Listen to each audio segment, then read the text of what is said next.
This is a story about the supernatural. Shelterwood is the land of dreams. If you want to find something here, you will. This is a story of disappearances and homecomings. I know your whole world has been turned upside down, but listen, I was really hoping I could convince you not to go back out there. Investigating the disappearance of my sister, Sadie DeRosso. I've never heard of anyone coming back, ever.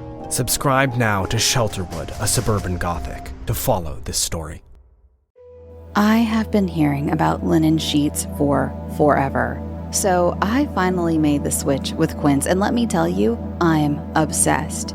Yes, it's Shelby, and these linen sheets have elevated the look of my bedroom, and I honestly don't know why I waited for so long. I'm a hot sleeper, especially now during these warmer months, and these sheets have been a game changer. Quince's sheets are light, breathable, and soft from day one, woven from 100% European flax. It's the perfect mix of relaxed and refined, and it just gets softer with every wash. And linen isn't their only game. Quince has ultra plush duvets, quilts, pillows, and shams too, featuring other premium fabrics like organic cotton, breezy bamboo, and skin-nourishing silk. My favorite part is that Quince only works with factories that use safe, ethical, and responsible manufacturing practices and premium fabrics and finishes. Level up your bedding with Quince. You'll feel the difference right away.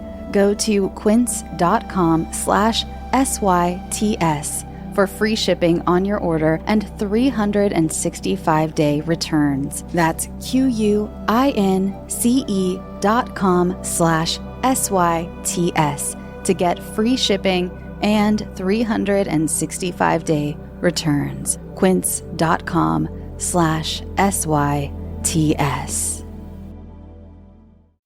Hey, what's up, subscribers? Welcome back to the channel. So which variety of Dunkin' at-home coffee is your fave? Original blend, French vanilla, or hazelnut? Drop a comment. What are you? Oh, this is what I do when I'm home alone. Drink Dunkin' Original Blend or pretend you're an influencer? Both. Want a cup? Hey, let's do a taste test for the audience.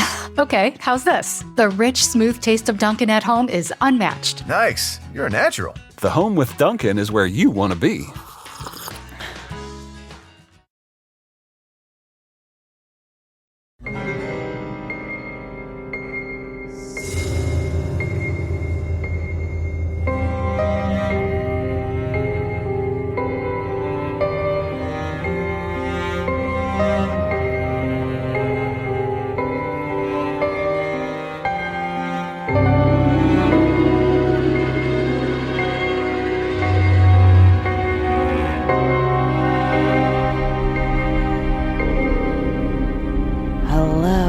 Welcome to Scare You to Sleep. I'm your host, Shelby Novak, and I'm here to read you a bedtime story. Before we begin, I wanted to remind you that the episode I wrote for the Toxic Avenger podcast is out now on this feed. It's right before this episode. And if you'd like more Toxic Avenger episodes, you can find the Toxic Avenger St. Roma's Village wherever you get your podcasts. Please also remember to come by the Bloody Disgusting booth if you're attending Midsummer Scream this weekend in Long Beach, California, because I would love to say hello to you and to give you a sticker or some sort of little treat. We have all kinds of things at the table, so come say hi. Okay, now on with the story. This week we have a tale by author Ofir Lederfine, who you may remember from a previous story of his titled, I Saw a Man Through My Window in Berlin.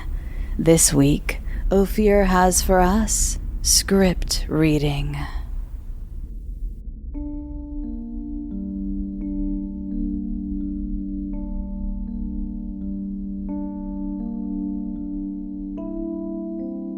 Do you know that feeling of doing something purely because you're too uncomfortable to say no?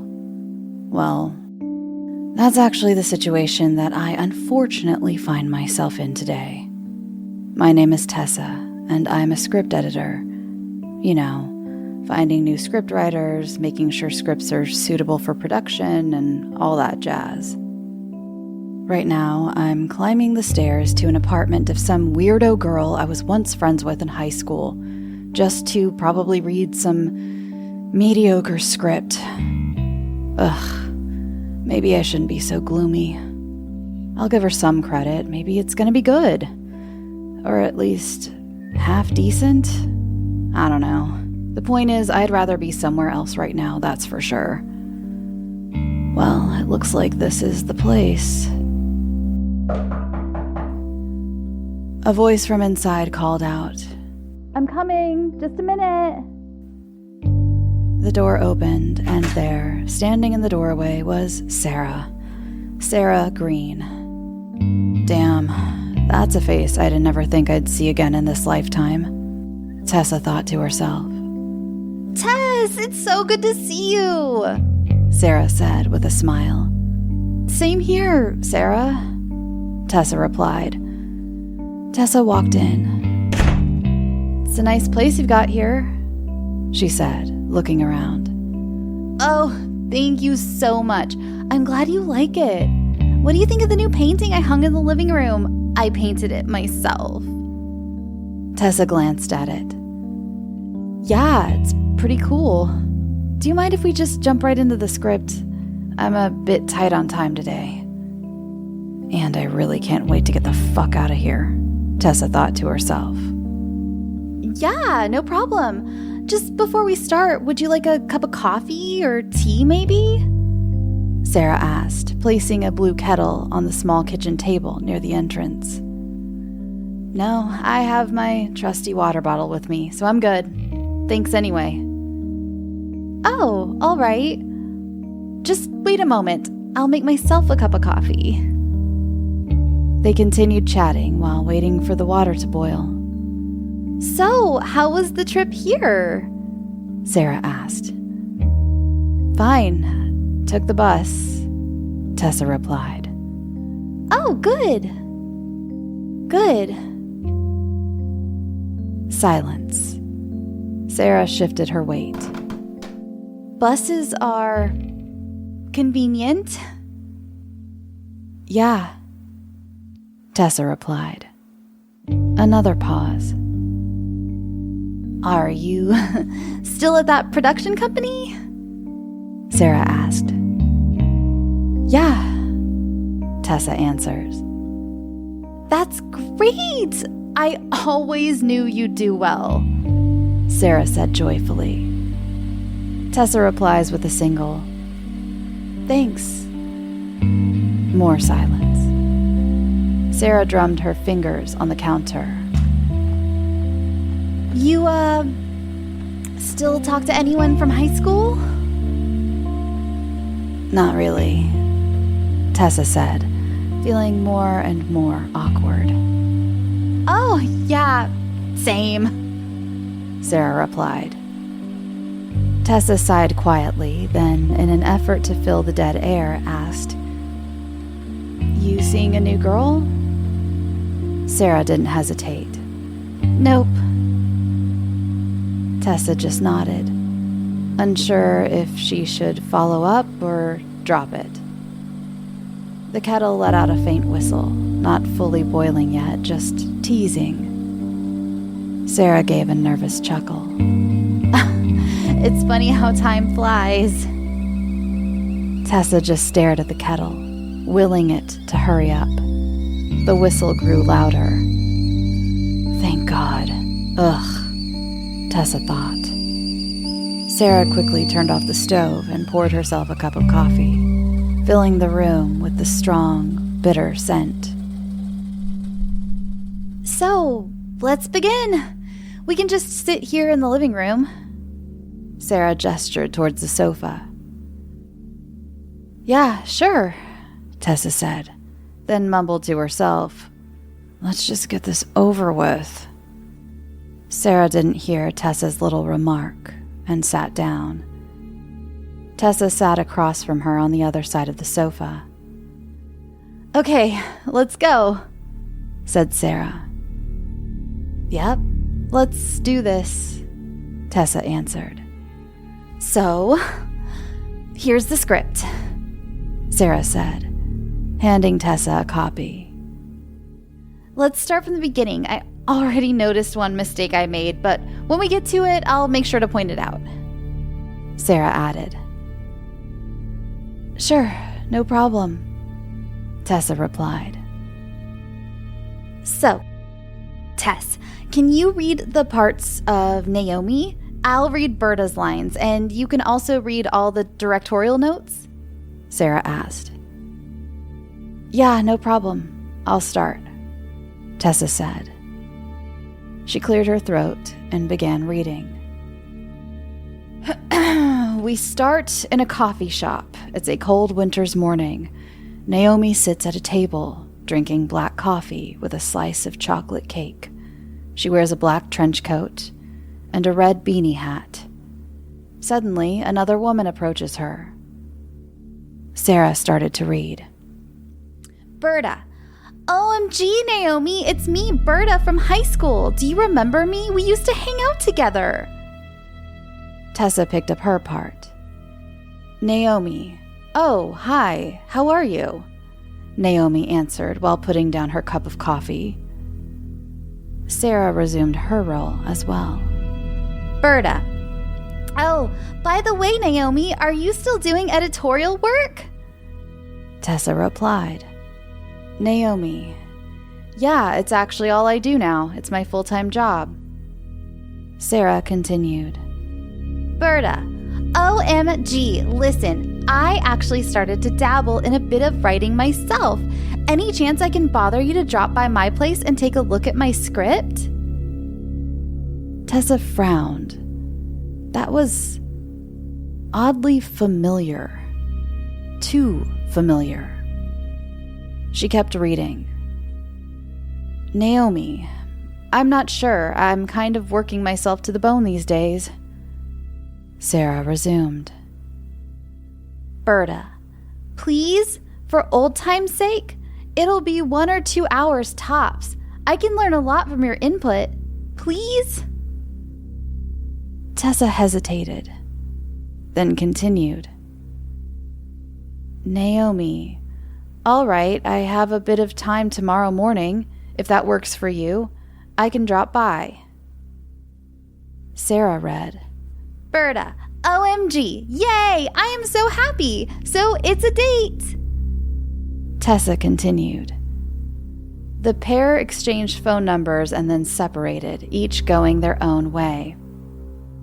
So good so far? Sarah asked. Tessa looked at the pages, brows furrowed.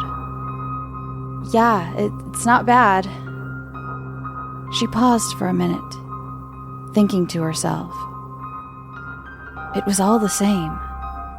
The script, the conversation, the situation. The only difference was her beanie had been green, not red. Maybe it was just a coincidence, or maybe Sarah had written this after they met. Some authors do draw from real interactions to make their writing feel more genuine. So, let's continue, Sarah asked.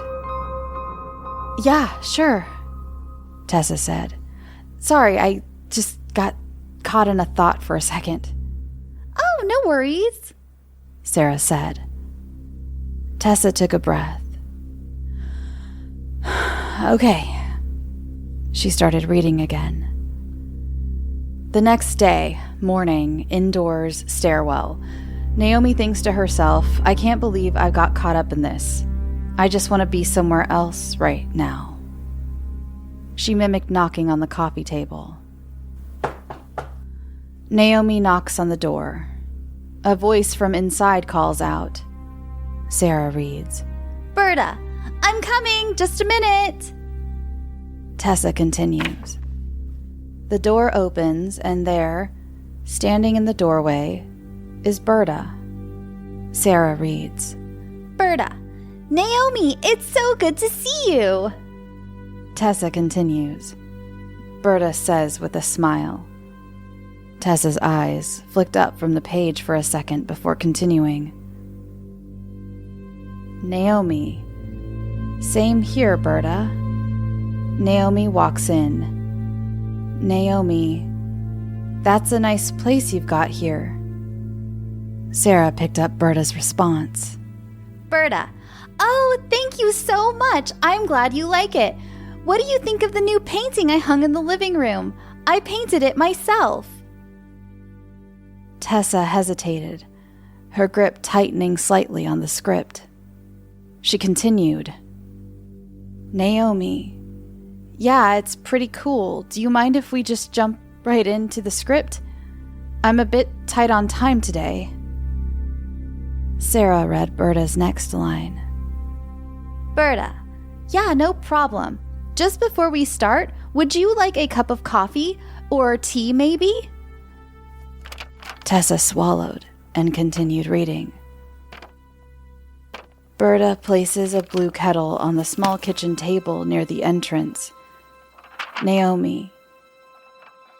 No, I have my trusty water bottle with me, so I'm good. Thanks anyway. Sarah read. Berta, oh, all right. Just wait a minute. I'll make myself a cup of coffee. Tessa's fingers tapped against the script as she kept reading. They continued chatting while waiting for the water to boil. Sarah reads. Berta, so, how was the trip here? Tessa resumes. Naomi. Fine, took the bus. Naomi and Berta exchanged uneasy words. Their conversation stilted and forced. It was painfully clear that Naomi had no desire to be there, her discomfort evident in every reluctant response and hesitant glance. Tessa exhaled slowly and continued. The kettle lets out a faint whistle, not fully boiling yet, just teasing. Naomi stares at it, willing it to hurry up.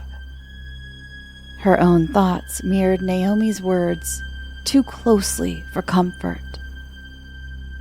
The whistle grows louder. Berta quickly turns off the stove and pours herself a cup of coffee, filling the room with a strong, bitter scent. Berta gestures towards the sofa. Sarah reads. Berta, so let's begin. We can just sit here in the living room. Tessa's hands felt clammy against the paper as she continued reading. Naomi. Yeah, sure. Tessa swallowed. The script trembled slightly in her grip. What the fuck? What the actual fuck is this? Did she plan it? I can hardly believe. It's just some kind of cosmic coincidence, Tessa thought, her mind racing. She felt her heart start to pound as she froze for a second, staring at Sarah, who casually flipped to the next page. Tess, are you all right? I thought you said you were in a hurry. We're close to the end, Sarah said. Tessa snapped back to reality, forcing a smile. Sorry, yeah, sure, let's keep going, she said, her voice slightly shaky as she tried to hide her discomfort. I just need to be polite, get through this reading, and get the hell out of here. I'll tell her she should keep working on it, and then hopefully never have to see her again, she thought. She flipped the page and kept reading. Naomi. Oh, excuse me for a minute. Can you tell me where the bathroom is before I start? Sarah resumed. Berta, sure, it's down the hall, the first door to your left. Tessa felt a small sense of relief that she hadn't needed to use the bathroom before the script reading started, a sign that maybe the script wasn't some mystical reflection of everything that had happened. It was probably just a strange twist of fate, she told herself. Maybe it's not really about her after all. Tessa read aloud. Naomi stood up and walked down the hall, leaving her water bottle on the table. Berta seized the opportunity, swiftly pulling out a small vial and emptying its contents into the bottle. After shaking it well, She returned it to its original spot. Naomi re-entered the room. "Okay, let's do this," she said, grabbing the script and briefly setting it on her thigh before picking up her bottle for a quick sip. Berta's gaze never left her, watching her every move. Sarah resumed. Berta, okay, so let's start. Tessa continued. Naomi started to feel hazy and collapsed onto the ground, unconscious. The scene shifted. A warehouse, dark. Naomi wakes up, tied to a pipe. She's still hazy. She sees Berta standing in front of her. Tessa read aloud. Naomi. Berta, what the fuck is this? Let me go, you bitch. Why are you doing this? Sarah, reading Berta's part joyfully, said, Berta, well, there are plenty of reasons. For one, when you started getting popular, you spread rumors about me and suddenly no one wanted to talk to me anymore. Or the fact that you outed me as a lesbian and my devoutly Catholic parents shipped me off to one of those pray the gay away schools on the other side of the country. But really, I'm just here to make sure you keep your word on something you said back during our high school trip when I was still naive enough to think we were actually friends. Tessa was looking more and more nervous as they continued reading. Tessa read aloud nervously. Naomi, what are you talking about? Listen, I really didn't know all that stuff. I'm sorry. Please, we were just kids. Let me go. Please, we can talk about it and figure it out. Sarah resumed. Berta, you really don't remember what you said? Tessa read. Naomi, I don't have any idea. Please, whatever it is, I'm sorry, all right? Sarah continued. Berta, you went around telling everyone I was a lesbian, something I trusted you with when I thought you actually cared. Then Derek, that idiot jock, had the nerve to ask you why you were even hanging out with me, like I was some kind of joke. He even asked if you wanted to, and I'll never forget this. You said, and I quote, "Ew, no way. Her pussy probably smells like a fish market. I'd rather swallow a box of nails than go down on her." Tessa stared at the script, her face growing pale as her heart began to race. She read Naomi's lines nervously. Naomi, please, Berta, it was so long ago, I don't even remember saying it, but anyways, I'm sorry, all right? Please, free me and let's talk about it. We're both adults. Tessa continued reading.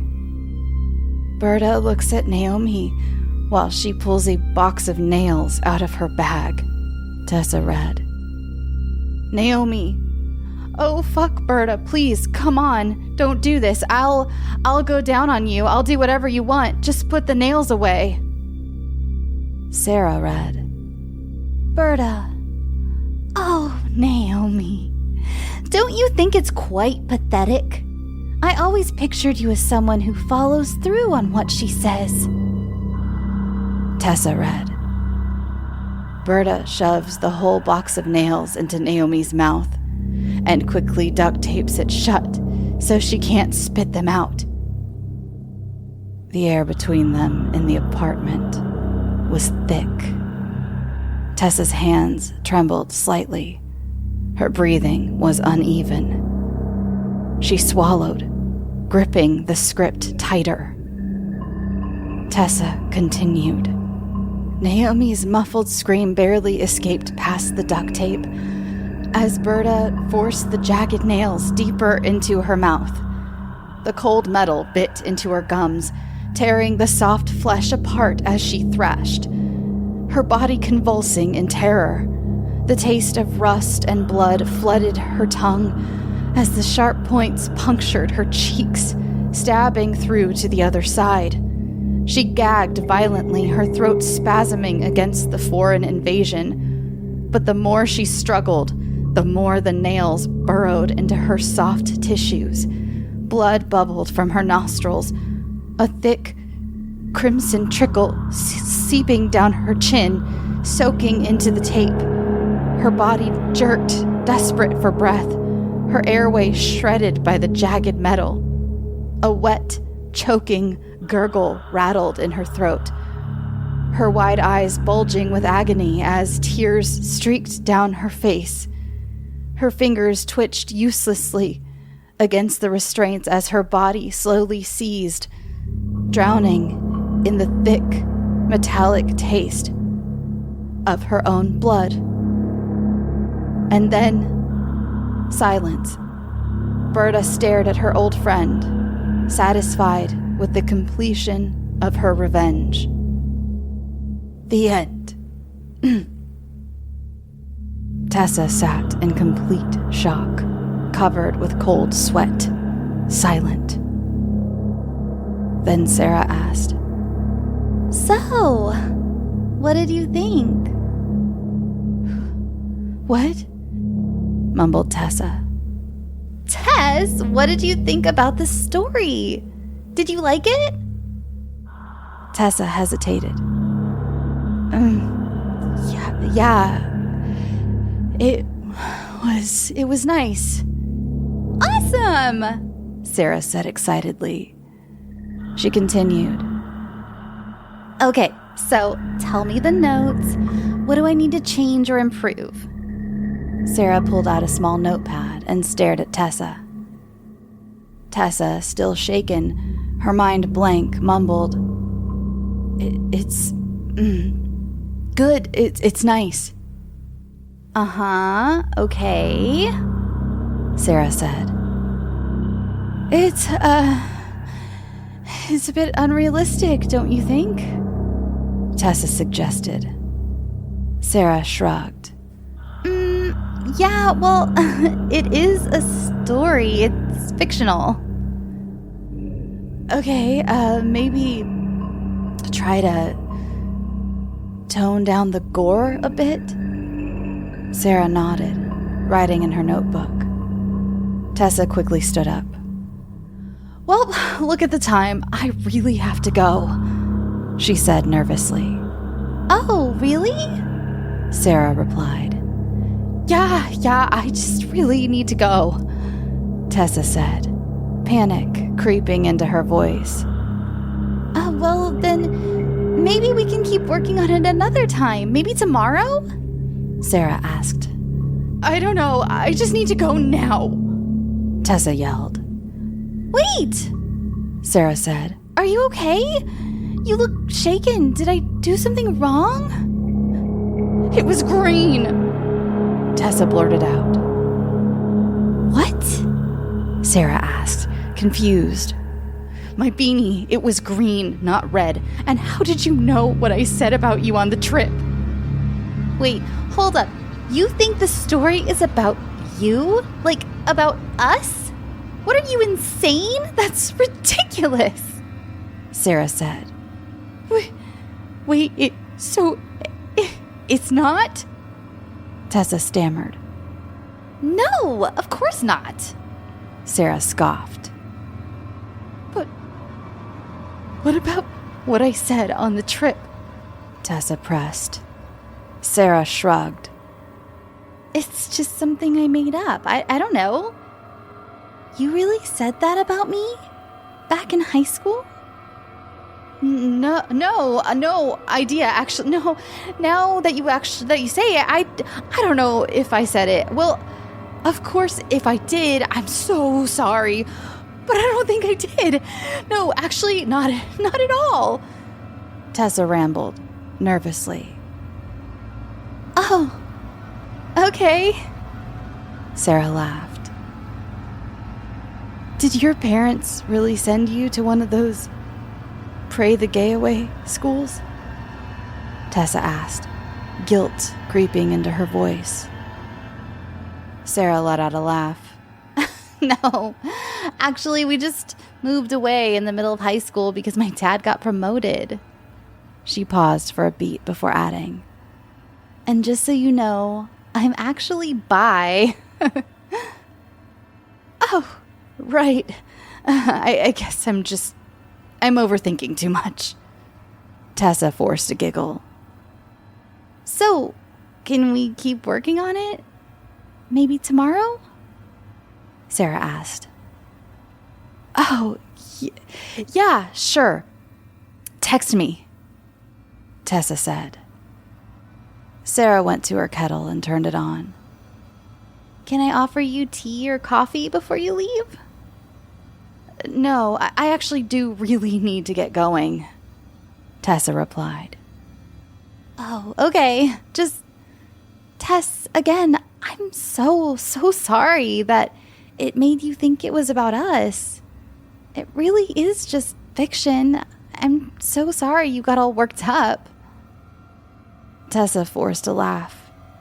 Oh, no, don't worry about it. I guess I just listened to too many horror podcasts. It gets in your head. Oh, and Sarah? I'm sorry I wasn't a better friend to you in high school. I wasn't in the best state of mind back then, Tessa said, her voice quiet and sheepish. Sarah smiled warmly, her expression softening. Oh, thanks, Tess. It's really not a big deal. People just grow apart sometimes, so don't worry about it. I do appreciate you saying that, though, she replied, her tone light but sincere. Well, time to get moving, I guess, Tessa said, as she reached for the door handle. Before she left, she had one more thing on her mind. She turned back and asked, "Oh, Sarah, by the way, you said you noticed a mistake in the script before we started reading? What was it? You never told me." Sarah laughed, holding her kettle. Oh, I totally forgot. I just really thought you'd go to the bathroom. Tessa frowned. What? Before she could finish, Sarah flung the kettle, slamming it against her head. Tessa collapsed, blood streaming down her forehead. Everything turned hazy. As she lost consciousness, she whispered, "Sarah, please." Sarah smirked. Oh, Tessa, honey. You already know the rest.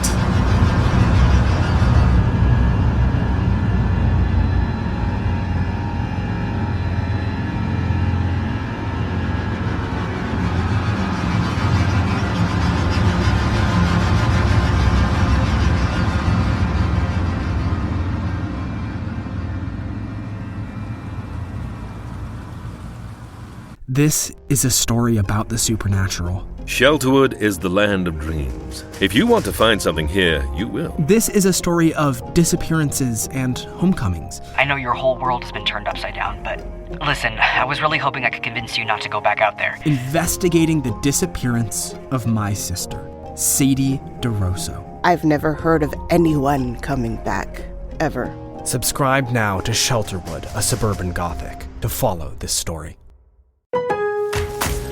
Lowe's knows to bring your vision to life, it's important to find the right color. That's why MyLowe's Rewards members get a free Valspar paint or exterior stain sample to test your look to confidently refresh your space. Offer valid in-store only 8/7 to 8/20. Limit 1 per customer while supplies last. Discount taken at time of purchase. See associate for details. Rewards program subject to terms and conditions. Details at lowes.com/terms. Subject to change.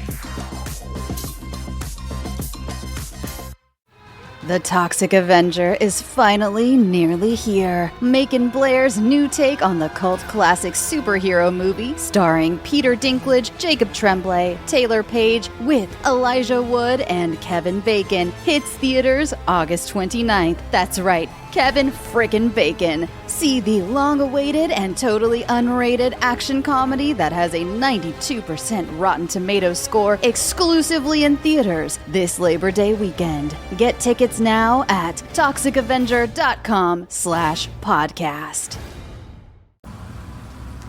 Thanks for listening. Thank you to my author this week, Ofir, Lederfine. I really appreciate you sending in another story. And if you'd like a story considered for the show, please send it to scareyoutosleep@gmail.com. And please do not put the entirety of your story in the body of the email. Please send it as an attachment. Thank you so much. And if you'd like to follow the show on social media, you can follow it at scareyoutosleep on Instagram, Twitter, Facebook. There's a Facebook group that's a lot of fun. There's a Facebook group, also a little break-offs Facebook group called Scare You to Eat, where we talk about food if you'd like to join that. And there's a Blue Sky. I've mostly, admittedly, been sticking around Instagram, so that's where you can find me most of the time.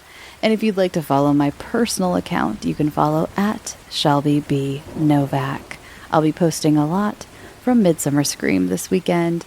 And if you'd like ad-free versions of the show, please join Patreon, patreon.com/scareyoutosleep. And just a little reminder, I'm so sorry, but I will be reminding until the end of the month, ending September 1st, I will be removing the $1 ad-free tier. But if you'd like to participate and take advantage of that $1 tier, go ahead and join before September 1st, and you will be grandfathered in. And so you'll get to keep your $1 tier, but everyone else it will be going away. And let's see, what else? I feel like I had another announcement. Oh, that's right. Go listen to the Toxic Avenger podcast. Thank you so much to those of you who have listened this week to my episode. I am recording this ahead of time because of Midsummer Scream, so the episode has only been out for a very short while, but even in that short, a little amount of time, thank you so much to those of you who have given me good feedback. It's a little scary because this is the first comedic thing that I have put out into the atmosphere, and so I appreciate all of your good feedback. So thank you. If you would like more of me, you can find me also on the Bloody Disgusting podcast every single week, which you can find as a podcast just like this, or you can watch the entirety of it on YouTube. We are on YouTube with video and everything. Me and my two co-hosts, Zena and Keenan, every single week, including a lot of bonus interviews and bonus episodes. Just go to the official Bloody Disgusting YouTube channel, and we have our own little playlist. So go check it out there. This week we had a new episode, but we also have a bonus episode coming out. Oh, I guess today, Friday, because that's when this is coming out. It's not Friday right now. Again, I'm recording this ahead of time, but it's out today, and it's the season finale roundtable with the cast and crew of The Trouble with Tessa, where we got to talk to them about, fan theories and ask them about behind the scenes things and get some clues as to what season 2 might entail. So go check that out as well. And yeah, we have a lot of fun. It's definitely a different tone than this show. Just a warning, it is not a gentle sleep show. It is just, it's wackiness. We talk about boobs a lot, which was pointed out to us by a couple guests. We don't mean to, but we do talk about boobs a lot. So go check that out. And let's see what else. Oh, just a quick baking corner. This week, I made some chocolate chip cookies. I actually made them today, and I only had one of them because the rest of them are for my friends who will be watching sweet little Clara Bow for me while I am at Midsummer Scream. I used the Pinch of Yum recipe. The Pinch of Yum recipe called the best soft chocolate chip cookies. I'm kind of on a quest to find my favorite chocolate chip cookie. I have not found it yet. I've come close. This was not my favorite yet, but it's very good. And if you like crumble-esque cookies where they're so soft they almost seem underdone, they're not underdone, but they're so soft they almost seem underdone, a very soft cookie, this is for you. And it is for me too. The way the science behind getting a cookie this soft is to use a lot of white sugar and less brown sugar. It's a whole chemical reaction thing. And I just prefer the taste of a more brown sugared cookie. But this is my problem. This is why I haven't found my perfect cookie, because I do love a soft texture. I love the texture of these. And if I could find one that has this texture with the brown sugar taste and color, because these turn out a little light, then I would be the happiest camper. So we'll see. The quest continues. But what else? That's about it. So if you love a really soft cookie, I recommend it. Again, that's the pinch of yum, the best soft chocolate chip cookies. Very, very tasty. Very, very good. As I'm thinking about it, these would probably make really good sandwich, ice cream sandwich cookies, because they're so soft. You can bite through them, and I don't think the coldness of the ice cream would make them too hot. Sometimes you try to do that and the cookies turn hard because the butter hardens in them. Science. But these are so soft. I think that these would be really great candidates for a good cookie sandwich, even if it was an ice cream, some sort of filling, some sort of even a buttercream filling. That's too sweet for me, but I know some people really enjoy that. So yeah, just a suggestion there. Multifaceted cookies. So I think that's all. I'm going to go. I need to pack.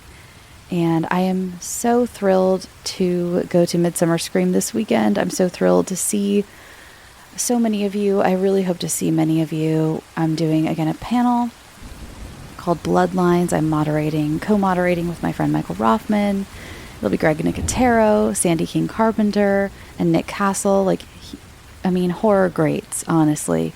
We'll be talking about the psychology behind gore in the horror genre, and that will be at 4:30 on Saturday night, or Saturday evening. So come check that out. See us in all our glory. It's really their glory. I'm just there to facilitate them answering questions, but go see them in their glory. And I happen to be there too. So, and I do know I was teasing another panel, and I said I didn't want to announce it because you know how conventions go and things change. And I was right to do that because that panel was pulled today. Me and the others involved decided to pull it. You'll find out more in the future. Once all of this comes to fruition, I'll be like, remember that panel that I pulled? Here's why, and here's what it was. But it's all good. It's one less thing for me to do. There's no bad reason it was pulled. It was just a little too early to announce a certain project. I'll put it that way. A little too early. But I'm very excited to see all my friends this weekend and see so many of you. And we will be handing out stickers and goodie bags and candy. And I do have something coming for me from the network that has to do with Toxic Avenger. I don't even know exactly what's in it. I just know that they were like, hey, can we send you this? And you'll tell people about Toxic Avenger and pass stuff out. And I was like, sure. So it's like a little surprise unboxing for me tomorrow. It's showing up at my hotel, so yay. So I'll be passing out Toxic Avenger stuff, Bloody Disgusting stuff. We got really cool stickers. We have merch. We have t-shirts, all kinds of great stuff. And just come by, see us. I think we're doing giveaways. We have a claw machine. It's all kinds of stuff. So come see us. And I believe that's all. I'm going to let you go. I've been rambling for too long. I just saw the time. I apologize. I'm going to go. You're going to go. And we're going to go. Go drink your water. Go get some sleep. Sweet dreams.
This is a story about the supernatural. Shelterwood is the land of dreams. If you want to find something here, you will. This is a story of disappearances and homecomings. I know your whole world has been turned upside down, but listen, I was really hoping I could convince you not to go back out there. Investigating the disappearance of my sister, Sadie DeRosso. I've never heard of anyone coming back, ever. Subscribe now to Shelterwood, a Suburban Gothic, to follow this story. Today's episode is presented by Texas Chainsaw Day. For one night only, on August 18th, the 4K restoration of Tobe Hooper's seminal horror masterpiece, The Texas Chainsaw Massacre, will return to theaters nationwide. This special event will include a sneak peek of Chain Reactions, an upcoming documentary about the Texas Chainsaw Massacre franchise directed by Alexander O'Philippe. This award-winning documentary features Stephen King, Patton Oswalt, Karen Kusama, Takashi Miike, and Alexandra Heller-Nicholas. The night will also include a short video produced by Bloody Disgusting, an appetizer, if you will. Don't miss your chance to see the 1974 horror classic on the big screen. Dress up as Leatherface and get your tickets now at fathom.com.